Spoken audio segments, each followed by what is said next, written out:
Hey Caitlyn, it's Dr. Scott. So this afternoon I read your revision to the rhetorical analysis, and it's close. It's much better than the first one that you sent in, and I hope that you see why it's better. There is still one issue that I need you to address before I can sign off on this as meeting the B contract, and it's how you're using sources. So I want to take you to the works cited page.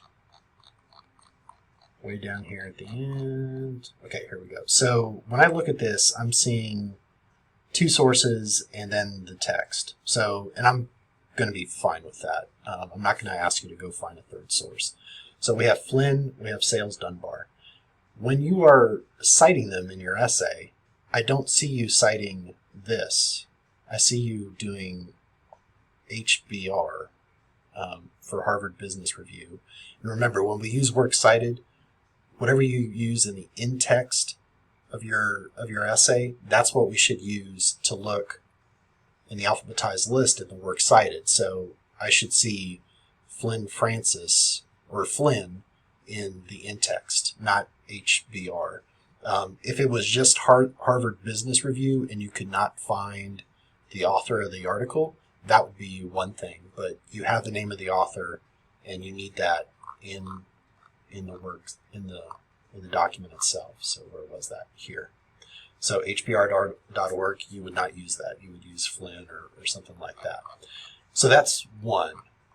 That's one issue with sources. The second issue with sources is this kind of stuff here. You don't telling us that it's like telling us that Harvard is reliable because they're a prestigious college. If they're so prestigious, I should be able to get that just from your reference to Harvard Business Review. So what you could do is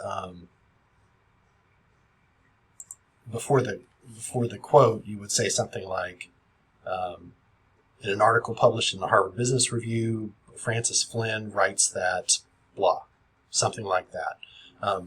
Right here, we don't have much glue between what's coming before the quote and the quote itself. So there's a number of different issues here with how you're using sources. From the in-text citation to how you're setting up the quote and kind of this extra stuff which you really kind of don't need. So there's a lot to do there with just that one quote. The other place that I saw an issue is I don't know where this is cited in your essay. And so that needs to be clear. So if it's a paraphrase, that's great. You need to include at least one paraphrase. I think I said two in the prompt, but I can live with just one. So if you're using that as your paraphrase, you need to tell me where that is. And I could not find it in your essay. If I'm missing it, email me and let me know. So just to kind of recap, to make sure that we're clear about how you can meet the B contract, fix that place where you're referring to Harvard Business Review. You have a lot to address there, to how you're setting up the quote, transitioning from your ideas to the quote itself, to how you're kind of even the in-text citation. Don't use hbr.org if you have the name of the author, and you have the name of the author. You can also remove this stuff here in your works cited list and remove that kind of conversation in the body of your essay. You don't need it. Second issue, I'm not sure where this is. Find out, make sure that you're citing that in your essay. If you don't have a paraphrase, you need to include a paraphrase. So if this is your paraphrase, just make it clear that that information that you're paraphrasing is coming from this source. So those are the issues. Again, a lot of it working with sources and how you're including sources, but overall I'm seeing a lot of improvement here from the first draft. So if you have any questions about that, let me know. I'd be happy to talk to you about it and explain it in a bit more detail, and send that back through the assignments feature or the formal essay feature in Blackboard, and I can show you how to do that real quick. This is your essay.